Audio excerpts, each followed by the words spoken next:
पाता है तो उन्हीं वस्तुओं से उसे सुख मिलता है। जैसे बहू है, सासू अगर जो चाहे वो गलत बहू से भी उसे व्यवहार में मधुरता लेकर के और उसको सहन करके और उसको ठीक तरीके से प्रेम दे करके अपना बना सकती है।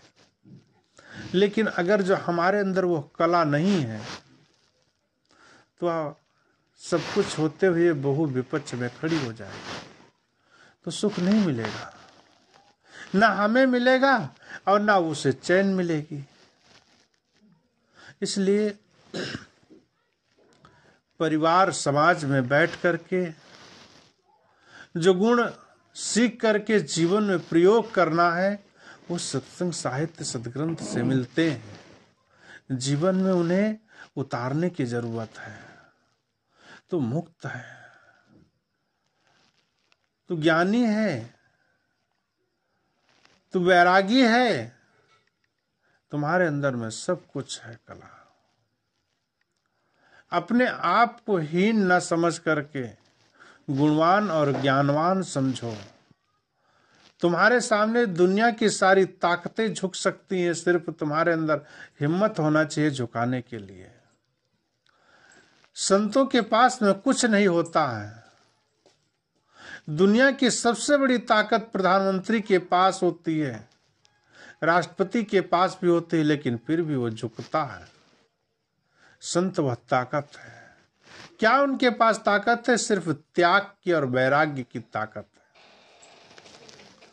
उनके अंदर में ज्ञान की जो ताकत है, त्याग की जो ताकत है, वो ज्ञान और त्याग और वैराग्य की जो ताकत, वो दुनिया के सारे सिरमौर को भी अपने चरणों में और अपने कदमों में झुका लेते हैं।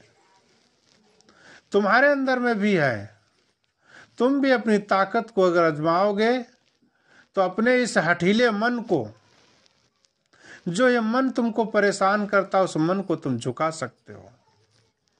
दुनिया झुके या ना झुके, लेकिन अपने मन को झुका लिए तो सारा संसार झुक सकता है। तुम्हारे अंदर सद्गुण के फूल खिलना चाहिए, तुम्हारे अंदर वैराग के फूल खिलना चाहिए। मन में राग ना हो, वही वैरागी है। मन में राग न उत्पन्न हो, मन में द्वेष न उत्पन्न हो, वही संतोषी है, वही साधु है, वही संत है। साधु संत हमारे जीवन में एक बसंत लेकर के आते हैं। जिस तरीके से बसंत में फूल खिलते हैं, नई कोपल पत्तियां आती हैं, मौसम चेंज हो जाता है, चिड़िया चहचकाने लगती हैं, नए पौधों में पत्तियां आने लगती हैं, ऐसा लगता है को दुल्हन जैसी चादर ओढ़ लेती है, प्रकृति भी खिल उठती है। इसी तरीके से अगर जो आपके भी जीवन में बसंत आ जाए, और जिस तरीके से प्रकृति में बसंत आता है, बसंत के ऋतु के समय में भी आदमी के अंदर, इंसान के अंदर में भी बसंत आता है, लेकिन वह समझ नहीं पाता है।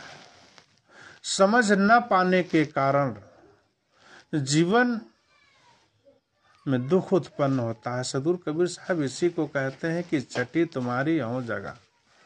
तुम्हारे अंदर अहंकार का जो ये पर्दा है उसको हटा दो। सदगुरु कबीर साहब कहते हैं कि घूंघट के पट खोल तो क्यों मिलेगा। अविद्या और अहंकार का जो घूंघट पड़ा हुआ है तुम्हारे अंदर में, उस अविद्या के और अहंकार का घूंघट हटा दो तो तुम्हें पीऊ का दर्शन हो जाएंगे। तुमको उस भगवान के दर्शन हो जाएंगे, परमात्मा के दर्शन हो जाएंगे, ईश्वर खुदा का अल्लाह के दर्शन हो जाएंगे। लेकिन जब तक शीशा पे काई अगर लगी हुई है, मिट्टी लगी हुई है, धूल लगी हुई है, उसको अगर साफ नहीं करेंगे तो हमें दर्पण में अपना प्रतिबिंब कैसे दिखेगा। इसलिए हमें अपने अविद्या का, उसके ऊपर जो लगी हुई धूल है उसको हटाना पड़ेगा।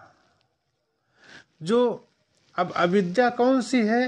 बहुत सारी मान्यताएं जो हमारे ऊपर पूर्वजों के प्रति थोपी गई हैं, जबरदस्ती, जिनको मानने के लिए मजबूर किया गया है, जिनको करने के लिए जबरदस्ती किया जाता है, उन मान्यताओं को ज्ञान से समझ करके, संतों के द्वारा उनको समझ करके उनको हटाने की जरूरत है। वो जब हटेंगी हमारी मान्यताएं हमारे ऊपर से, तो मन साफ होगा, समाज से प्रदूषण हटेगा, और समाज से जब प्रदूषण हटेगा तो हमारा भी जीवन और समाज भी सुंदर का जीवन खिलेगा, और हमारे जीवन में खुशबू आएगी, महक आएगा, सुगंध आएगी।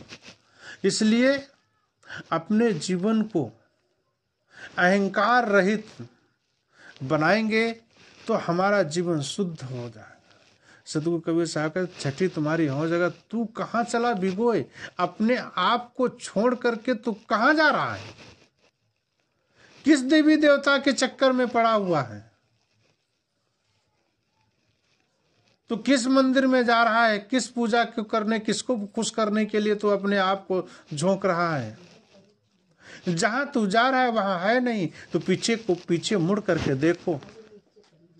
तुम जितना अपने आप को जितना तो बाह्य आडंबरों से निकालोगे,